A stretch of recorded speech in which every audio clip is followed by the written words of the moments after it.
What happened last night in Israel was not a defensive action of Iran.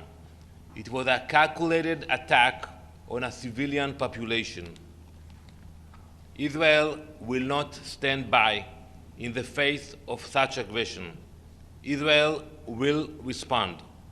Our response will be decisive, and yes, it will be painful. But unlike Iran, we will act in full accordance with international law. Iran's action was in full accordance with the inherent right to self-defense under Article 51 of the UN Charter, and a direct response to the regime's repeated acts of aggression against Iran, including the violation of Iran's sovereignty and territorial integrity during the past months.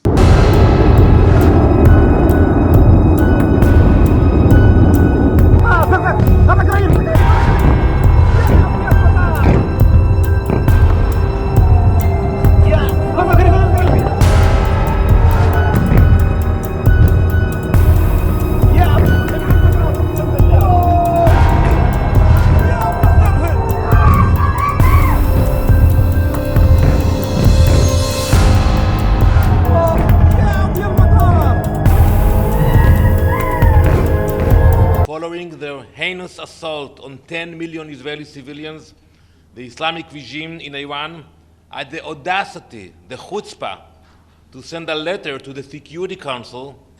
In that letter, they patted themselves on the back, claiming they acted in accordance with international humanitarian law by targeting military sites, while suggesting that any response from Israel would be illegal. Iran's missile strikes were a necessary and proportionate response to Israeli continued terrorist aggressive acts over the past 2 months. This includes the violation of Iran's sovereignty, the assassination of political leader of Hamas in Tehran and Iranian citizens, the targeting and wounding Iran's ambassador to Lebanon, and to recent assassination of Sayyid Hassan Nasrallah, the leader of the resistance and Secretary General of Hezbollah, and General Abbas Nil Furushan, an Iranian military advisor in Beirut.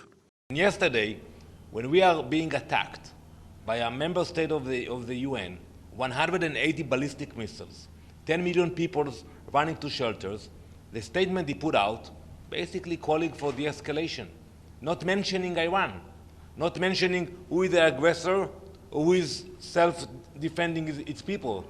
That moral equation is detached from reality. For a year now, the apartheid and occupying regime of Israel has continued its brutality in occupied Palestine with full impunity.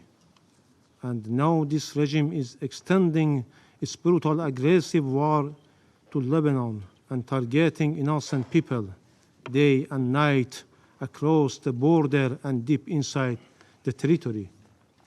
The regime is pushing the region to the edge of an all-out, unprecedented catastrophe. Israel has no intention to pursue peace or a ceasefire. The Islamic regime in Iran has now shown the world its true face. They are a terrorist state. For years, they have armed terrorists and rogue states. They are responsible for the death of innocent civilians across the globe, from Europe's war zones to terror attacks in the Middle East, from embassies in Latin America to assault on US personnel. Iran's blood-stained fingerprints are everywhere. Until now, they have hidden behind proxies, but the mask has dropped. They have exposed themselves directly, launching hundreds of missiles into civilian areas. Their evil is now laid bare for all to see. From breaking news, detailed analysis, in-depth interviews, and explainers, follow the Times of India. Subscribe to our YouTube channel. Don't forget to like our videos and hit the bell icon to stay updated with the latest.